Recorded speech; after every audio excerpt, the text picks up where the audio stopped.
Abu Nawas nekat menjual sang raja.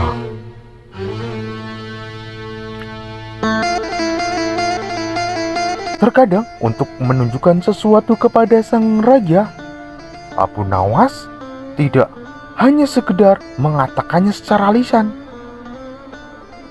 tapi sang raja harus mengetahuinya dengan mata kepalanya sendiri agar tahu bahwa masih banyak rakyatnya yang hidup sengsara dan menderita. Pada saat itu ternyata masih sangat banyak sekali praktek jual beli budak di kalangan rakyatnya. Dengan bermodalkan tekad yang kuat, Abu Nawas berencana akan menjual Baginda Raja sebagai budak.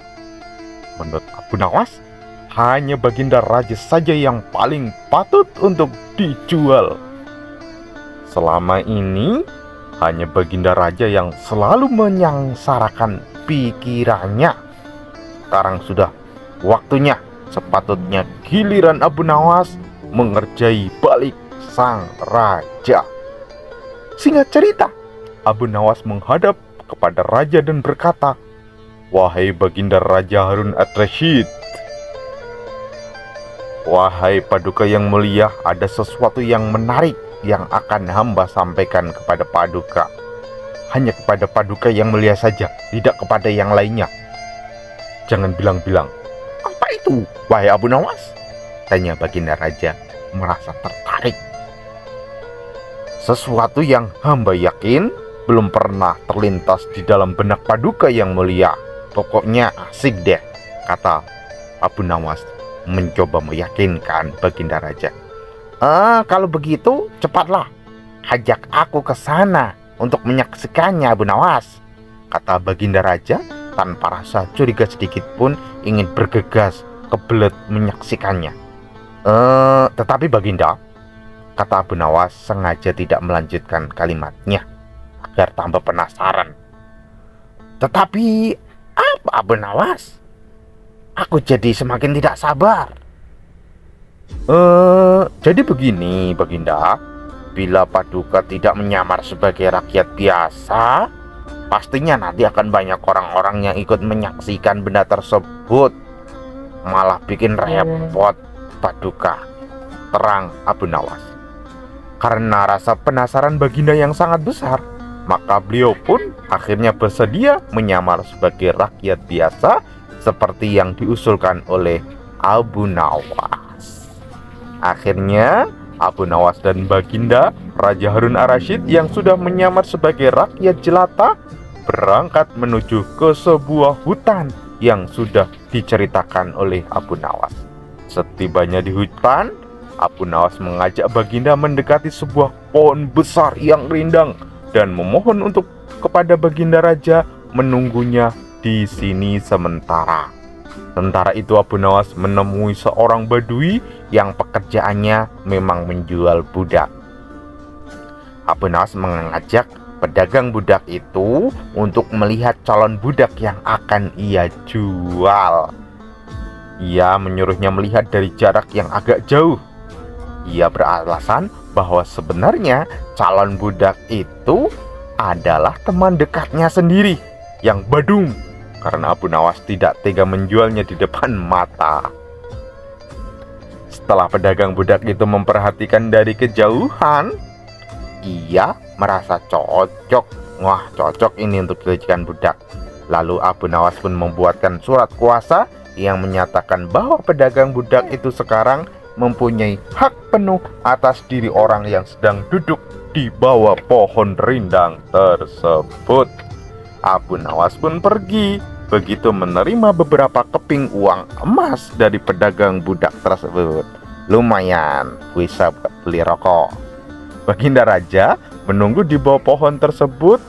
Ketika pedagang budak menghampirinya, ia belum ngeh. Mengapa Abu Nawas belum juga menampakkan batang hidungnya ya? Lama amat, kemana dia? Baginda Raja juga merasa heran mengapa ada orang lain yang tiba-tiba datang menghampirinya. "Siapa engkau?"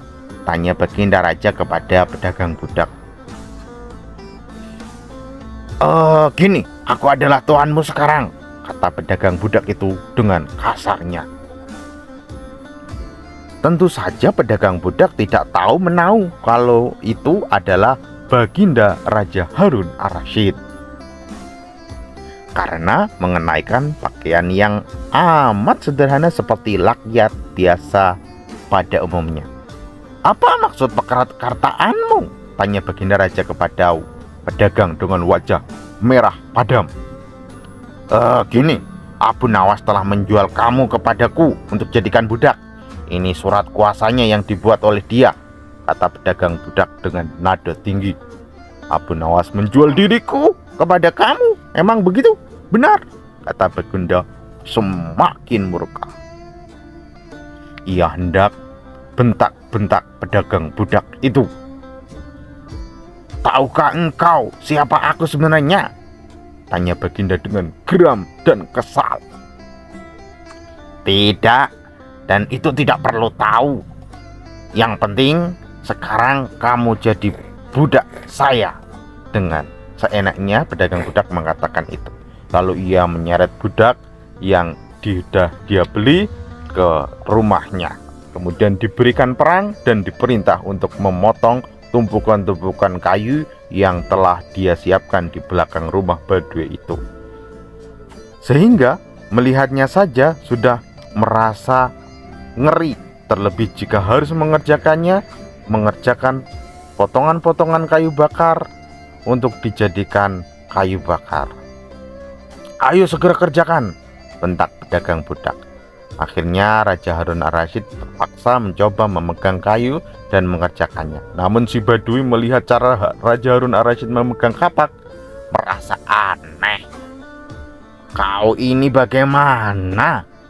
Bagian kapak yang tumpul yang kau arahkan ke kayu, itu namanya bodoh sekali, jelas pedagang budak dengan nada yang semakin tinggi karena kesal budaknya bodoh.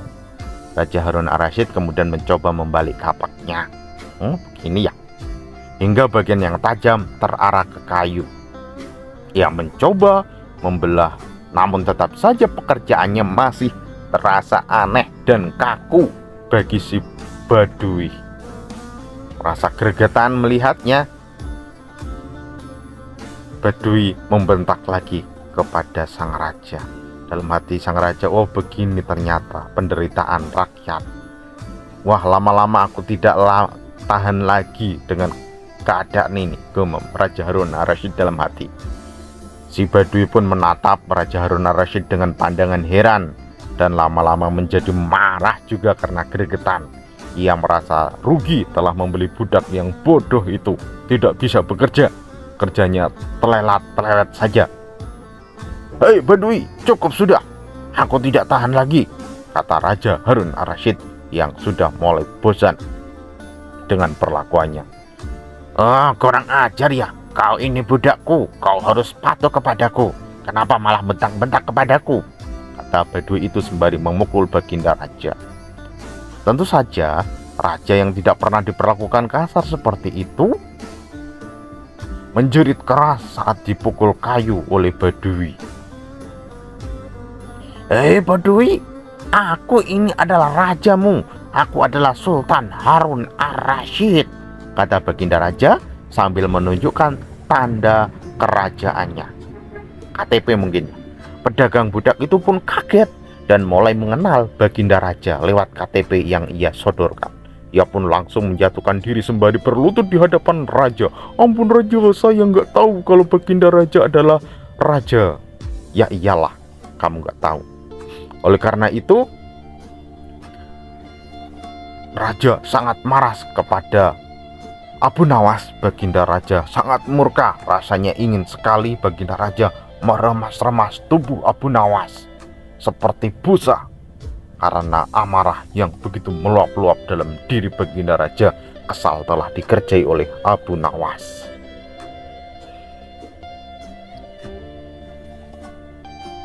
Tapi akhirnya pun raja sadar bahwasanya pelajaran yang diberikan Abu Nawas kali ini mengingatkan dirinya untuk selalu peduli kepada rakyat-rakyat yang menderita, yang berada di bawah kerajaannya.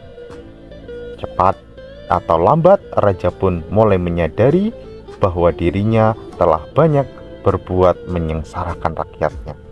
Akhirnya, Abu Nawas dimaafkan oleh raja, dan raja semakin baik tingkah budi pekertinya dengan kebijaksanaan yang dia pegang untuk mengatur rakyat dan negara. Oke, terima kasih. Assalamualaikum. Dadah.